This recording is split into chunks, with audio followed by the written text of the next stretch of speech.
میں اپنے بیٹے کو اس اعزاز پر مبارکباد پیش کرتی ہوں جس کی وہ خواہش کرتا تھا، اسے پہلے ہی اس نے حاصل کر لیا ہے۔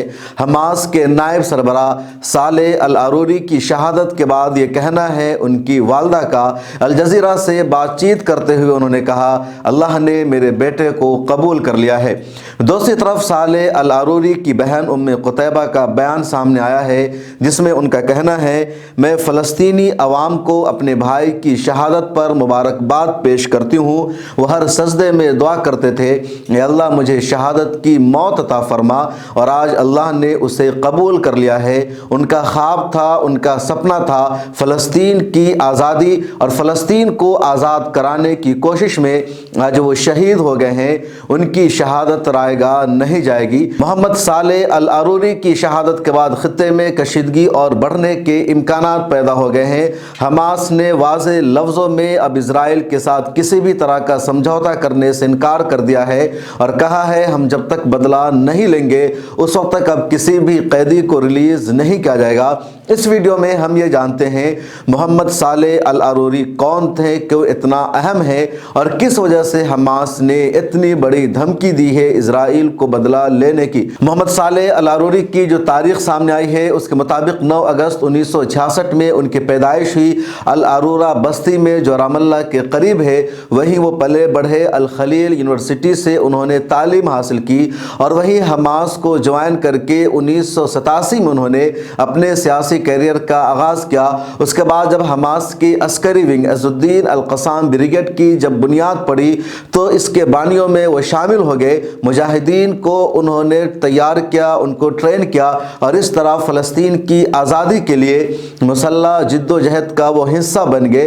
اسرائیل نے کئی مرتبہ ان کو گرفتار کیا اور تقریباً وہ 19 سالوں تک کل ملا کر اسرائیل کی جیلوں میں رہے۔ سب سے پہلے انہیں 1985 میں گرفتار کیا گیا، پھر 1992 میں گرفتار کیا گیا، اور پھر 2007 تک انہیں جیل میں رہنا پڑا۔ 2010 میں اسرائیل نے انہیں رام اللہ کے علاقے سے جلا وطن کر دیا اور شام میں 3 سالوں تک صالح العروری جلا وطنی کی زندگی گزارتے رہے۔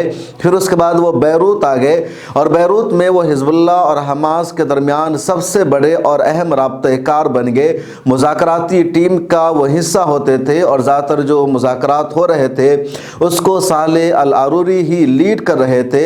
سال 2015 میں امریکہ نے صالح العروری کو دہشت گردوں کی فہرست میں شامل کر دیا تھا۔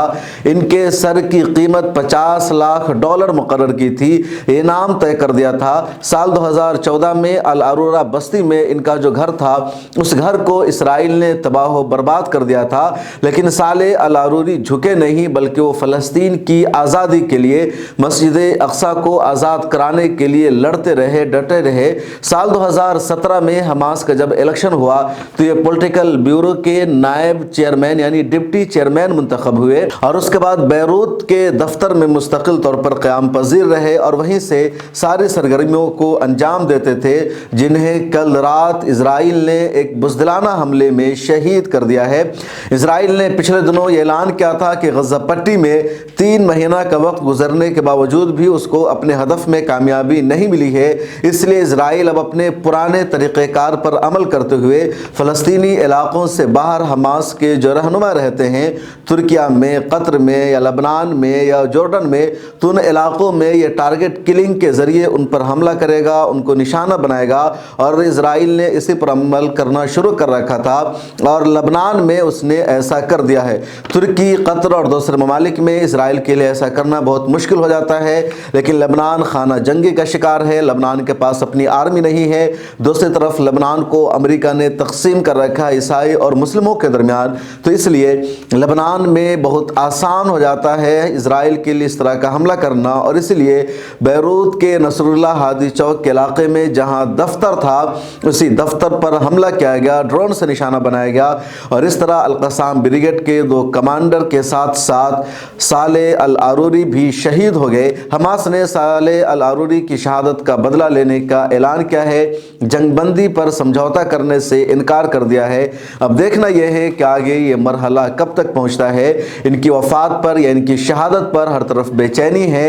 اسماعیل ہانیہ نے اس کو بزدلانہ حملہ قرار دیا ہے۔ الخلیل یونیورسٹی میں جو رہنے والے ہیں انہوں نے بھی اس پر تعزیت کی اور بدلہ لینے کا عزم کیا ہے۔ کئی اطراف سے خبریں آ رہی ہے، مختلف ذرائع نے خبریں شائع کی ہے اور سب صالح العروری کی شہادت کا بدلہ لینے کا اعلان کر رہے ہیں۔ اس درمیان صالح العروری کی شہادت پر تعزیت کے لیے جو سب سے تاریخی جملہ آیا ہے وہ ان کی والدہ کی طرف سے کہ میں اپنے بیٹے کو مبارکباد پیش کرتی ہوں، اللہ نے اس کی شہادت کو قبول کر لیا ہے۔ بہن کی ہمت کو دیکھیے، ان کے جذبے کو دیکھیے۔ بہن کہہ رہی ہے اس شہادت پر میں فلسطینی عوام کو مبارکباد پیش کرتی ہوں۔ میرے بھائی ہر سجدے میں دعا کرتے تھے یا اللہ مجھے شہادت کی موت عطا فرما، اور آج وہ دعا قبول ہو گئی ہے۔ اس ویڈیو میں اتنا ہی، پھر ملاقات ہوگی۔